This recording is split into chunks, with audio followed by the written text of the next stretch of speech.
We've got a very big international contingent there right now. We've got 35 countries that are contributing troops to the security situation. We've got 14 other countries that are thinking about that. We've got the UN involved, and they're back up, by the way, and in business. Talk about some courageous folks. Saturday they opened their tents again for business in Baghdad after that terrible, tragic attack.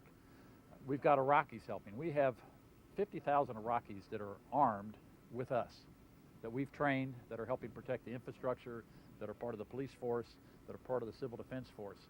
That's a lot more Iraqis on our side than the ones that are armed trying to attack us. And oh, by the way, attack Iraqis, not just attack the coalition.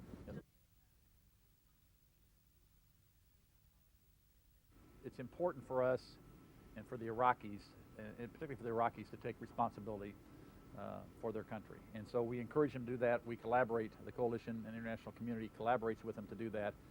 But you can be assured we're not going to collaborate with folks that were associated with the former regime and the torture, the degrading way they treated their people. That climate, we're not going to associate ourselves with those people. They're finished. Hey folks, how are you? Good morning. How important do you think another UN? We should not have to do it on our own. 95% of the deaths are American, 95% of the troops are American, and 95% of the costs are American. This is an international responsibility. That's why we should be going to international organizations, from the UN to the NATO forces, and saying, we want you in on the deal. And although we will be in control of the military, you'll be under an American helmet rather than a blue helmet of the United Nations. We do think you have a right to have some input on what the political situation in Iraq is and what the economic situation is. We're acting, this administration is acting like Iraq is some prize that we won, that somehow we should covet this and take full responsibility for it. That is a serious mistake.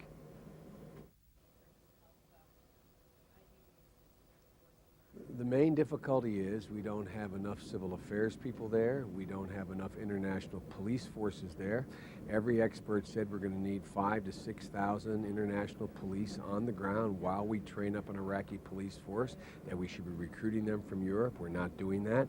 We need somewhere between 40 and 60,000 additional forces. Everyone agrees. We have not gotten them yet because we refuse to go to the avenue, through the avenues we have to go to get that.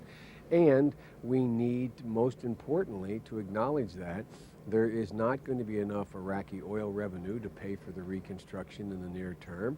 So we have to vastly increase the contributions coming from the international community. And we don't even have the so-called donors conference occurring until October. And we have to get some international, how can I say it, international umbrella under which this can be done in order for people to be able to give the kind of money we need.